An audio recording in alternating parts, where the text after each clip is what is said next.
Number lecture में हमने कल तक जो पढ़ा था इलेक्ट्रिक फ्लक्स क्या होता है, डायपोल मोमेंट के बारे में पढ़े थे, टॉर्क पढ़े थे, पोटेंशियल एनर्जी पढ़े थे। कल का लेक्चर बहुत ही इंपॉर्टेंट लेक्चर था, ठीक है। कल का लेक्चर बहुत ही इंपॉर्टेंट था और बहुत खास था। आज हम लोग पढ़ेंगे Gauss law.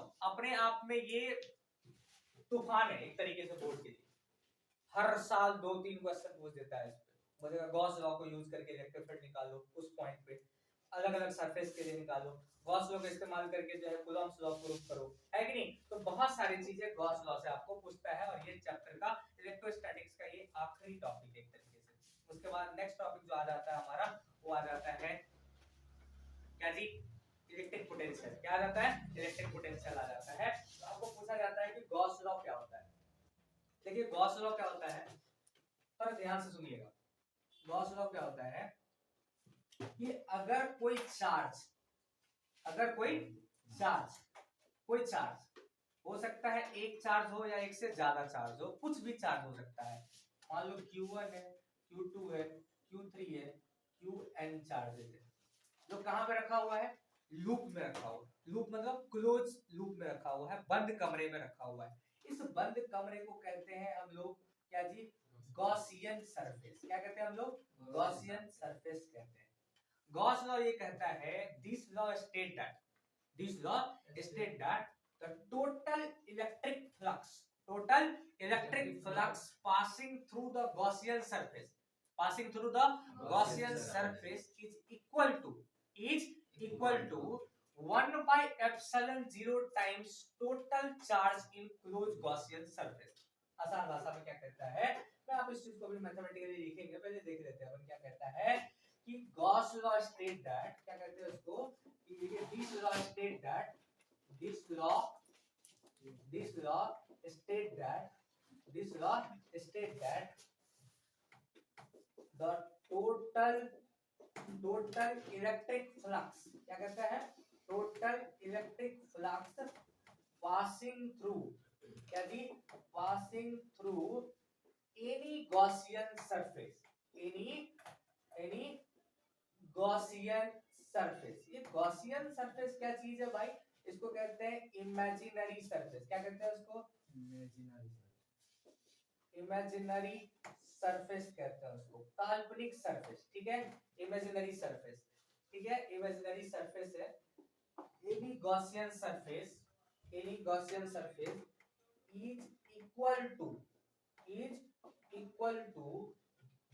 To algebraic sum of, algebraic का मतलब क्या होता है, साइन के साथ, अलजेब्रिक मतलब साइन के साथ, लिखते भी चलिए साथ में, algebraic algebraic sum of, algebraic sum का मतलब क्या होता है जी, साइन के साथ, पॉजिटिव है तो पॉजिटिव, नेगेटिव है तो negative. Algebraic sum of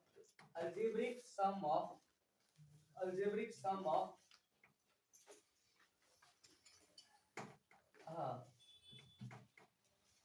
this law states that the total electric flux is passing through any imaginary Gaussian surface is equal to algebraic sum of total enclosed charge लिखना, total enclosed मतलब अंदर वाला charge, total enclosed charge and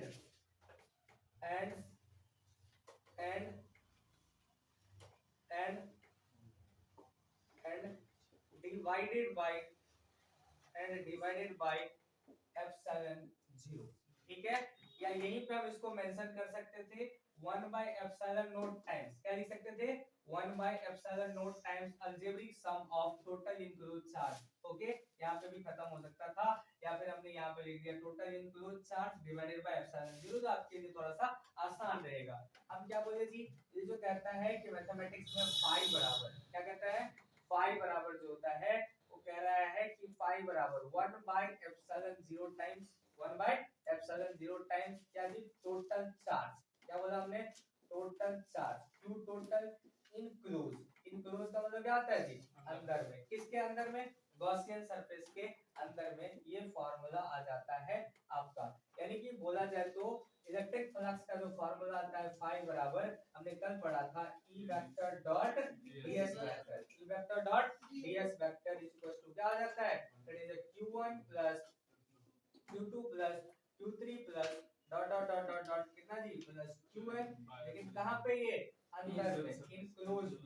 पे जी enclose में divided by क्या हो गया epsilon 0 divided by epsilon 0 that is known as the क्या कहते हैं इसको that is known as the Gauss law क्या कहते हैं इसको गॉस लॉ ये फार्मूला को आप याद रखिएगा गॉस लॉ और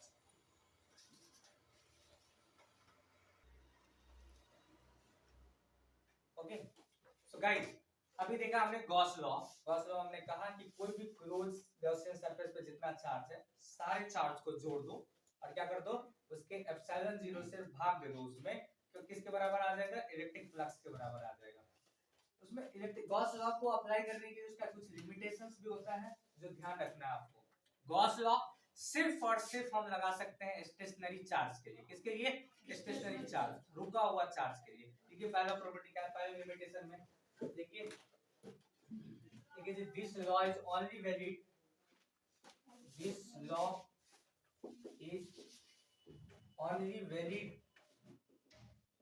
for rest or stationary charge rest or stationary charge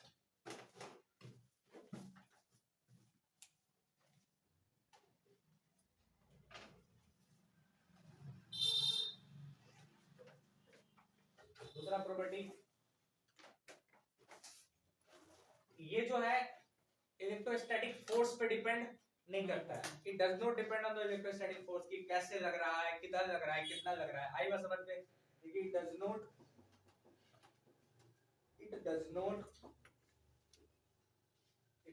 depends on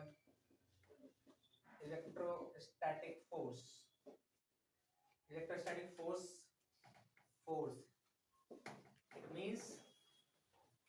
it means how it acts on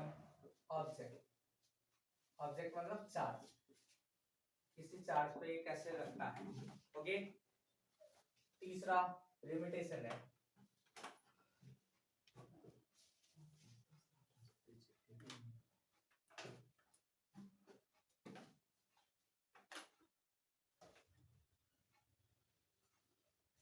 ठीक है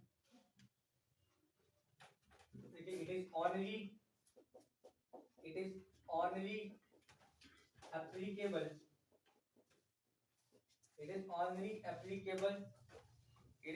applicable in the situation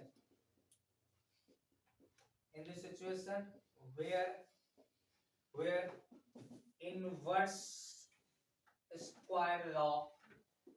square law is valid is followed लिख दो वहीं पे सिर्फ इसको लगाएंगे जहां पे इनवर्स स्क्वायर लॉ को फॉलो करेगा यानी कि इन शॉर्ट बोले तो आसान भाषा में क्या दी कूलम्ब्स लॉ किसको दी कूलम्ब्स लॉ ही तो इनवर्स स्क्वायर लॉ है ना अरे फोर्स का फार्मूला क्या होता है force is directly proportional to q1 q2 का मॉड अरे होता है ना inversely proportional to square of distance between them आई बात समझ में यानी कि जहां पे इनवर्स स्क्वायर लॉ वैलिड करेगा फॉलो करेगा वहीं पे उस नियम को हम अप्लाई करेंगे आई बात समझ में इस तीन लिमिटेशन को आपको याद रखना है ठीक है पहला लिमिटेशन क्या था कि सिर्फ और सिर्फ वैलिड है रेस्ट और स्टेशनरी चार्ज के लिए ये किस पे डिपेंड नहीं करता है इलेक्ट्रोस्टैटिक फोर्स पे डिपेंड नहीं करता है आई बात समझ में अच्छा हाँ ठीक है और तीसरा चौथा लिमिटेशन है कि गॉस लॉ को अप्लाई करेंगे तो सरफेस के शेप पे बिल्कुल डिपेंड नहीं करता है उसके एरिया पे करेगा और उसके शेप पे डिपेंड नहीं करता है याद रहेगा ये बात ध्यान रखिएगा बस चीज में अच्छा चौथा प्रॉपर्टी लिखिएगा इसमें जी लिमिटेशन तो नहीं है लेकिन इंपॉर्टेंट पॉइंट है Gauss law is applicable to determine the electric field for the various source of charge अलग-अलग सोर्स ऑफ चार्ज के लिए हम लोग क्या कर सकते हैं जी पर अगर इलेक्ट्रिक फील्ड निकालना है इसको नोट करके इस बात को लिखना आप इसको नोट करके एक बात को लिखो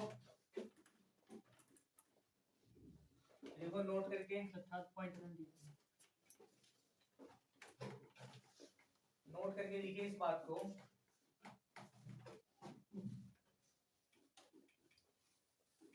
देखिए नोट करके लिखिए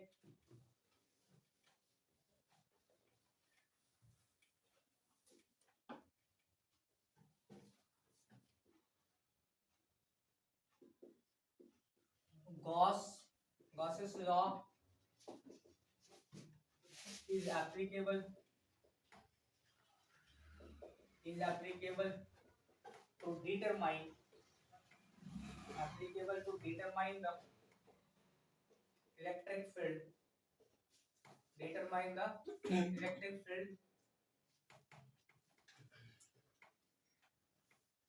at various electric fields at various point due to different source of charges,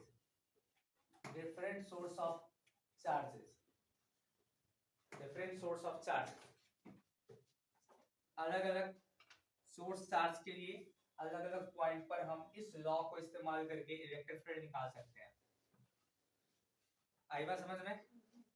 इस नियम को इस्तेमाल करके अभी तक हमने जितना भी पढ़ा है सारे के सारे शॉर्ट्स लॉन्ग क्वेश्चन पढ़े हैं हमने, ठीक है, जो सारे टॉपिक हमने डिस्कस करा है। किसी भी टाइप की चीज अगर क्वेश्चन पूछता है तो आप उसको इस भाषा में आंसर दे सकते हैं। आई बात समझ में मेरे ख्याल से? बिठाओ इसको बच्चों, अरे बोल, ये हो गया आपका। और हमने एक ब्रीफ डिस्कशन भी किया है चैप्टर में, क्रैश कोर्स में हमने लगभग सारे टॉपिक को हमने कवर किया है जो इम्पोर्टेंट है, जो हमारे बोर्ड के पर्पस से। शॉर्ट टाइम में long explanation, okay, short time में लॉन्ग एक्सप्लेनेशन किया आपने। आपका काम है सही तरीके से चीजों को याद करना। जितना अच्छे से आप रिवीजन करेंगे उतना बढ़िया आप स्कोर कर सकते हैं इतना चीजों को पढ़ करके। ऑल्दो मैंने कोई भी टॉपिक को छोड़ा नहीं है और तो सारे हमने डिस्कस करे हैं। आई बात समझ में? इसलिए ध्यान रखना है आपको कि सारे टॉपिक को फुल कंसर्न चिंता करके आपको पढ़नी है। हमने क्या कहा? गॉस लॉ का जो इस्तेमाल करके हम लोग क्या निकाल सकते हैं? अलग अलग पॉइंट पे इलेक्ट्रिक फील्ड को हम निकाल सकते हैं, जहां से सबसे ज्यादा बोर्ड में 5 नंबर में क्वेश्चन पूछा जाता है। कितना नंबर में? 5 मार्क्स में क्वेश्चन आपको पूछा जाएगा। आई बात समझ में? 5 मार्क्स में क्वेश्चन पूछा जाएगा। चलिए फटाक से अपन कर देते हैं जिसमें क्वेश्चन पूछा जाता है। क्वेश्चन नंबर 1 लॉन्ग आंसर, इसमें भी लॉन्ग में 5 मार्क्स क्वेश्चन पूछा जाता है। क्या पूछा जाता है? बाय यूजिंग, क्या पूछा जाता है? बाय यूजिंग, अच्छा इसको इसके बाद पहले एक दूसरा क्वेश्चन करते हैं फिर इसको करते हैं। हाँ ठीक है। By using Gauss's law derive electric field due to क्या जी? infinite due to ऐसे लिख सकते हो uniformly charge infinite long wire के लिए आपको क्या करना है? By using Gauss's law derive करो electric field due to uniformly charge infinite long wire के कारण आपको इलेक्ट्रिक फील्ड पता करना है। कैसे निकालेंगे? ठीक है, ये कोई रॉड है जिसमें चार्ज डेंसिटी कितना है? इसका लैम्डा है। पढ़ाया था हमने चार्ज डेंसिटी, इसको कहते हैं लीनियर चार्ज डेंसिटी, लैम्डा है। और कितना डिस्टेंस पे जी? r डिस्टेंस पे अपने को इलेक्ट्रिक फील्ड निकालना है। क्या करना है? r डिस्टेंस पे क्या करना है? इलेक्ट्रिक फील्ड निकालना है। किसको इस्तेमाल करके? गॉस लॉ को इस्तेमाल करके। क्या करके जी? गॉस लॉ को इस्तेमाल करके आपको निकालना है। सर अभी हमने क्या बताया था आपको? गॉस लॉ सिर्फ और सिर्फ वैलिड था हमारा किसके लिए? जब चार्ज गॉसियन सरफेस के अंदर में होना चाहिए था। कहां पे होना चाहिए था? गॉसियन सरफेस के अंदर में होना चाहिए था। पर अभी जो सर ये लीनियर चार्ज डेंसिटी है, हम तो जानते हैं कि ये बात आपने पढ़ाया था, लैम्डा बराबर होता है q/l। क्या पढ़ा था आपने? लैम्डा बराबर q/l, जहां पे क्या है? रॉड का लेंथ है, आपने ये पढ़ा था। पर ये चार्ज तो अभी हमको हवा में दिख रहा है। कहां पे दिख रहा है? अरे कहां पे दिख रहा है? हवा में दिख रहा है। हमको किसमें चाहिए? बंद कमरे में। कहां पे चाहिए? बंद कमरे में। अगर कमरा बंद नहीं है तो क्या कमरा को बंद किया जा सकता है? अरे बोलना यार, कमरा को बंद किया जा सकता है तो कमरा को बंद कर देंगे। कुंडी लगाना आपको। कैसे लगाना है कुंडी? देखो जी, जिस पॉइंट पे इलेक्ट्रिक फील्ड निकालना है, उस पॉइंट पे सबसे पहले +1 कूलम्ब चार्ज कर दिया। कमरा को बंद करना है तो जिस शेप का यानी कि जिस टाइप का आपको चार्ज सरफेस चार्ज बॉडी दिया हुआ है उसी के रूप में गॉसियन सरफेस ट्राई करो, बनाओ। गॉसियन सरफेस कैसे बनाओगे? अभी ये लाइन है, क्या ये लाइन है, लाइन का शेप कैसा होता है? सिलेंडर। कैसा शेप होता है? सिलेंडर का सिलिंड्रिकल शेप होता है। देखो थोड़ा ध्यान से जी, अगर मैं बात करूं तो आप एक काम करो, इस लूप को आप एक उसी प्रकार का एक सिलेंडर बना दो इमेजिनरी। क्या जी बना दिए? अरे बन गया, ये देखो सिलेंडर बन गया, बन गया तो सिलेंडर बन गया हमारा, ये सिलेंडर बन गया। इसको कहते हैं गॉसियन सरफेस। क्या कहते हैं इसको? गॉसियन सरफेस कर दिया। आप काम तमाम। अब क्या कर दो? अप्लाई कर दो गॉस लॉ। क्या कर दो जी? Apply Gauss law. क्या कहता है गॉस लॉ? अभी हमने पढ़ा था, close integral of the E vector dot DS vector, पढ़े थे ना? E vector dot DS vector बराबर क्या पढ़े थे? q in divided by epsilon 0। अरे पढ़े था ना, यही नियम था हमारा। हमको क्या किसमें इंटरेस्ट है? इलेक्ट्रिक फील्ड में। ये हो गया E, और बताओ ये क्या है? ds। ds is the area. किसका एरिया? इस सिलेंडर का एरिया। सिलेंडर का एरिया कितना होता है बताओ? 2 पाई r। 2 पाई r, ये स्मॉल r दिया हुआ है। 2 पाई r इनटू कितना होता है? इसको होता है लेंथ ऑफ वायर, ये हाइट हो गया ना जी, ठीक है। 2 पाई r इनटू l हो गया। कोई दुख वाली बात नहीं होना चाहिए। आगे एरिया, अंदर में चार्ज कितना है बताओ? What is that? ये हो गया क्यू निकालना अपने को। अरे बोल, तो क्यू यहाँ पे दिया हुआ है अपने को लैम्डा। क्या दिया हुआ है? लैम्डा बराबर होता है क्यू बटा एल। तो बताओ यहाँ से क्यू बराबर कितना आ जाएगा? क्यू बराबर लैम्डा इनटू एल, होगा ना? यहाँ से क्यू बराबर क्या आ गया? That is lambda into L divided में आ गया एप्सिलॉन 0। कोई दुख वाली बात नहीं होना चाहिए। देखो यहाँ से ये एल से एल क्या हो गया? कट गया, यानी कि इलेक्ट्रिक फील्ड का जो फार्मूला आ गया लैम्डा बाय कितना आ गया जी? 2 पाई r इनटू एप्सिलॉन 0। अरे बोलो यार, 2 पाई r इनटू एप्सिलॉन 0। क्या एक काम करते हैं इसको, अगर मैं यहाँ पे 4 से मल्टीप्लाई, यहाँ पे 2 से मल्टीप्लाई करते हैं, नीचे डिवाइड करते हैं, तो यहाँ भी करना पड़ेगा। एक काम करते हैं 2 बट्टा ये हो गया 2 गुने 2 पहले से था, ये हो गया पाई एप्सिलॉन 0 इनटू r, ये हो गया लैम्डा। अरे बोलो यार, यानी कि हो गया 2 लैम्डा बाय, देखो यहाँ पे 2 2 जा 4 पाई एप्सिलॉन 0 इनटू r। अरे हाँ ना, यानी कि ये देखो यहाँ पे क्या आ गया? ये हो गया 2 into 1 by 4 pi epsilon 0 into हो गया lambda by r। 1 by 4 pi epsilon 0 को ही हम लोग कहते हैं k। क्या कहते हैं हम लोग? k। दिख रहा है क्या वीडियो में बच्चों? Yes sir. ये हो गया 2k lambda by r। क्या यही फार्मूला होता है या नहीं होता है? अरे यही फार्मूला होता है, पढ़े थे ना हमने, डेराइव किए थे। देखो ये गॉस लॉ से इजी स्टेप में हमारा 3 ही स्टेप में आंसर आ गया। हां है ना? This is the concept of a false.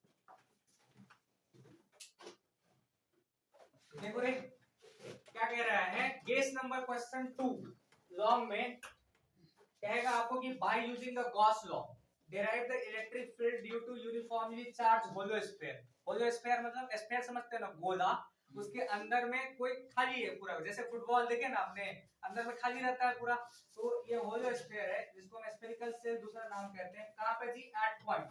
पहला, जब उसका रेडियस कैपिटल R से छोटा होगा, यानी कि उस पॉइंट पे निकालो जब वो पॉइंट कहां पे लाइज कर रहा होगा? उसका रेडियस से छोटा पॉइंट पे। दूसरा हो सकता है पूछ रहेगा उस पॉइंट पे बताओ जब रेडियस R के बराबर हो जाए, और तीसरा पूछेगा कि R का वैल्यू वहां पे बताओ जब रेडियस R से बड़ा हो जाए। हाँ है ना? देखो अब हम एक सिंपल सा डायग्राम बनाते हैं। इसका ये है हमारा स्फीयर, और स्फीयर में ये है रेडियस कितना है R, टोटल चार्ज कितना है इस पे? Q चार्ज है। ओके, आपको कह रहा है बताओ एक जनरल पॉइंट A मान लेते हैं अपन, A पॉइंट जो R से छोटा है, यानी कि कहां पे लाइज कर रहा होगा? यहाँ पे पॉइंट पहचानना बहुत जरूरी है गाइस। कह रहा है कि ऐसा पॉइंट बताओ जो R का वैल्यू R से छोटा होगा। अरे है ना? तो R से छोटा कहां पे होगा? अंदर में कहीं लाइज कर रहा होगा, या वो सेंटर पे होगा या सेंटर से बाहर होगा। R का वैल्यू 0 हो जाए तो सेंटर पे आ गया। अरे है ना? A पॉइंट हो गया। B पॉइंट कहां पे लाइज करेगा? R बराबर R कब होगा? जब ये B सरफेस पे आ जाएगा। अरे है ना? और C पॉइंट कहां पे होगा? जब ये R बाहर हो जाएगा। कोई दिक्कत वाली बात नहीं है। 3 पॉइंट समझ में आ गया आपको? आपको तीनों पॉइंट पे निकालना है इलेक्ट्रिक फील्ड। कहां पे निकालना है? इलेक्ट्रिक फील्ड निकालना है। क्या करना है जी? पहला पॉइंट पे कर दो सॉल्यूशन में अप्लाई, क्या जी? Apply Gauss law at point A. क्या बोला था हमने? जिस भी पॉइंट पर आपको इलेक्ट्रिक फील्ड निकालना है, जिस भी पॉइंट पे इलेक्ट्रिक फील्ड निकालना है, सबसे पहला काम क्या करेंगे? +1 कूलम चार्ज कंसीडर करेंगे और पता करेंगे क्या ये चार्ज अंदर में है या नहीं है। अंदर में है या नहीं है? उस पॉइंट पे क्या ये चार्ज अंदर में है? Yes sir. क्या ये चार्ज अंदर में है? पर इस पॉइंट पे आपने कोई इलेक्ट्रिक फील्ड निकालना है, इस पॉइंट पे, ये अंदर में इस पॉइंट पे निकालना है। अब जिस भी पॉइंट पे निकालना है वहां से गॉसियन सरफेस ड्रॉ करना पड़ेगा, करेंगे ना, उस पॉइंट पे गॉसियन सरफेस निकालेंगे, उस अंदर में निकालना आपने को। अब बताओ जी, इस पॉइंट पे निकालना है, एक पॉइंट पे, हालांकि हमने मान तो लिया है चार्ज उस पॉइंट पे, पर ये पॉइंट कहां पे है, अंदर में है ना, पॉइंट कहां पे है, अंदर में। गॉस लॉ क्या कहता है कि E ds बराबर जो होता है Q अंदर में डिवाइडेड बाय एप्सिलॉन, यही पता है पढ़े हमने। अब हमको E का वैल्यू निकालना है। एरिया कितना हो जाएगा, गॉसियन सरफेस का एरिया, दैट इज द, अच्छा स्फीयर का एरिया कितना होता है, what is area of sphere, 4 pi r square, 4 पाई, ये हो गया 4 पाई स्मॉल r का स्क्वायर, अरे बोल, बराबर। अच्छा अंदर में कितना चार्ज होता है जी, बोलो है ना, बोलो के अंदर में कितना चार्ज, 0, यानी कि हो गया 0 बटा एप्सिलॉन 0, यानी कि ओवरऑल आ गया 0, यानी कि अंदर में कितना आ गया 0। ये बात पहले भी पढ़ा है हमने, पढ़े है ना, इलेक्ट्रिक फील्ड अंदर में कितना होता है 0। तो E इनसाइड किसी भी पॉइंट पे इलेक्ट्रिक फील्ड कितना आ गया 0। अगर सेंटर पे बात करें तो कितना आ जाएगा, सेंटर में भी कितना आ जाएगा 0 के बराबर आ गया। कोई दिक्कत वाली बात नहीं होनी चाहिए। इधर करें क्या, देखो यहाँ पे अब दूसरा पॉइंट पे करेगा कि एट पॉइंट बी पॉइंट क्या है, जब r बराबर r हो जाए, बहुत आसान है इसमें। तो क्या करेंगे, अप्लाई कर दो Gauss law, apply Gauss law को हमने अप्लाई कर दिया, क्या फार्मूला आ जाएगा, E ds बराबर क्या जी, E ds बराबर Q in by epsilon 0। Surface पे ये देखो E निकालना है, एरिया कितना हो गया 4 pi capital R square, 4 pi capital R square बराबर, अंदर में टोटल चार्ज कितना है इस पे Q, अब आ गया एप्सिलॉन 0, यानी कि E बराबर जो आ गया, इसको भाग दे देंगे तो क्या आ गया 4 पाई एप्सिलॉन 0 इनटू हो गया R स्क्वायर, 1/4 पाई एप्सिलॉन को हम लोग क्या कहते हैं K, और ये हो गया Q by R square, K Q by R square. कोई दिक्कत वाली बात नहीं होनी चाहिए, पक्का। ये हो गया दूसरा पॉइंट पे, ठीक है जी। अब देखो तीसरा पॉइंट, ये दिखा है वीडियो में, तीसरा पॉइंट क्या कह रहा है जी, कि तीसरा पॉइंट में जी एट पॉइंट कहां पे जी, जब R का वैल्यू ग्रेटर देन R हो जाएगा, यानी कि C पॉइंट पे अगर मैं बात करूं, देखो जी सी पॉइंट पे, ये सी पॉइंट पे क्या करेंगे, जिस भी पॉइंट पे आपको इलेक्ट्रिक फील्ड निकालना हो, अरे बोला यार ये स्फीयर की ये बोला पॉइंट कहां पे है, बाहर में है। हमने क्या बोला था अभी तुरंत ही, जिस पॉइंट पे निकालना हो उसको लेकर के एक इमेजिनरी गॉसियन सरफेस ड्रॉ कर दो, कर दिया। अब ये चार्ज तो टोटल अंदर में कितना आ गया, Q आ गया, आया कि नहीं आया इस पॉइंट पे, ये टोटल डिस्टेंस कितना हो गया R हो गया। यानी कि अगर मैं बात करूं E ds बराबर, तो क्या हो गया Q in by epsilon 0, E into ds कितना हो गया 4 पाई स्मॉल r का स्क्वायर, अरे होगा स्मॉल r कौन सा है, ये आउटर वाला, बाहर वाला है, नहीं है क्या, बराबर हो गया Q बाय एप्सिलॉन 0। ओवरऑल में बात करेंगे तो यही फार्मूला आ जाएगा E बराबर KQ बाय स्मॉल r का स्क्वायर, होगा कि नहीं होगा, छाप दीजिए इसको। ओके गाइस, अब जो है नेक्स्ट गेस्ट क्वेश्चन इस साल का, by using Gauss theorem prove that Coulomb's law। Gauss theorem को इस्तेमाल करके अपने को प्रूव करना है कि Coulomb's law क्या है। Coulomb's law क्या कहता है, सबसे पहले ये समझते हैं, गॉस लॉ क्या कहता है ये समझते हैं, प्रूफ तो करेंगे यहाँ पर। तो सबसे पहला हम समझते हैं, कहते हैं कि Coulomb's law क्या है, पढ़ा था आपने, जब कोई दो चार्जेस Q1 और Q2, हो सकता है दोनों का दोनों पॉजिटिव हो सकता है दोनों के दोनों नेगेटिव हो सकता है एक पॉजिटिव एक नेगेटिव हो, जब ये R डिस्टेंस पे होता है तो फोर्स का जो फार्मूला है वो क्या फार्मूला होता है, K Q1 Q2 by R square, यानी कि K का जो वैल्यू है वो किसके बराबर है 1/4 पाई epsilon 0 Q1 Q2 by R square, ये फार्मूला है। ये प्रूफ करना है आपने, किसको इस्तेमाल करके, गॉस थ्योरम को इस्तेमाल करके ये फार्मूला को लाना है। आएगा समझ में, इस फार्मूला को लाना है, कैसे लाएंगे, क्या करेंगे यहाँ पर, चलिए इसको सॉल्व करते हैं। बहुत ही इंपॉर्टेंट मेथड है, बहुत ही इंपॉर्टेंट मेथड है। देखिए इसको क्या करेंगे, एक काम करते हैं, थोड़ा इसको नीचे करके लिखते हैं, जो हमको गॉसियन सरफेस बनाने में ज्यादा आसानी होगी। ये दो चार्ज है Q1 और Q2, ठीक है, और ये दोनों का सेपरेशन कितना है जी R है, कोई दिक्कत वाली बात नहीं है। हम क्या चाहते हैं, हम चाहते हैं कि अप्लाई करना, क्या अप्लाई करते हैं जी, apply Gauss's law, on charge Q2, इस पे जी Q2 पे गॉस लॉ को अप्लाई करना है, इस्तेमाल करना है। क्या करेंगे अपन, Q2 पे गॉस लॉ लगाएंगे, इसका मतलब है जिस पॉइंट पे गॉस लॉ लगाना है उस पॉइंट को लेकर के एक गॉसियन सरफेस ड्रॉ करना पड़ेगा। अरे बोल रहे यार, गॉसियन सरफेस ड्रॉ कर दिया हमने, ये हो गया। ये थोड़ा सा रेडियस ज्यादा, ये और थोड़ा ये जाएगा क्योंकि रेडियस इक्वल नहीं है, दिख रहा हो ना हमारा, पर समझ में आ गई बात हो, ये हो गया हमारा गॉसियन सरफेस आ गया। अब क्या करेंगे अपन, इसमें गॉसियन सरफेस में Q1 चार्ज कहां पे आ गया, अंदर में आया कि नहीं आया, Q1 चार्ज अंदर में आ गया। क्या रूल क्या कहता है, EDS बराबर जो होता है Q in by एप्सिलॉन 0 के बराबर हो जाएगा। अभी क्या लिखा आपने, इलेक्ट्रिक फील्ड किस पॉइंट पे निकाल रहे हैं अपन, E2 पे। अरे बोल रहे यार, इलेक्ट्रिक फील्ड कहां पे निकाल रहे हैं, E2 पॉइंट पे निकाल रहे हैं अपन। तो क्या आ जाएगा, E2 जो है E2 इनटू क्या आ जाएगा इसका area 4 pi small r square radius, अरे बोला इक्वल टू कितना आ जाएगा, q इन अंदर में कितना चार्ज है q1 डिवाइडेड बाय कितना हो गया एप्सिलॉन 0, यानी कि E2 बराबर जो आ गया, क्या आ गया जी, E2 बराबर यहां से क्या आ गया, that is q1 by 4 pi epsilon 0 into r square. कोई डाउट वाली बात नहीं होनी चाहिए। E2 बराबर क्या आ गया जी, E2 बराबर जो आ गया, क्या हो गया, that is q1 divided by ये हो गया आपका 1 बाय 4 पाई एप्सिलॉन 0 है ना जी यहाँ पे, तो क्या 1 by 4 pi epsilon 0 q1 by r square. This is the formula of electric field आ गया यहाँ। आगे बात है E2 का मतलब क्या, सेकंड चार्ज पे इलेक्ट्रिक फील्ड हमने निकाला। हम जानते हैं as we know that हम लोग क्या जानते हैं जी, इलेक्ट्रिक फील्ड बराबर क्या होता है, अरे फोर्स बटा चार्ज।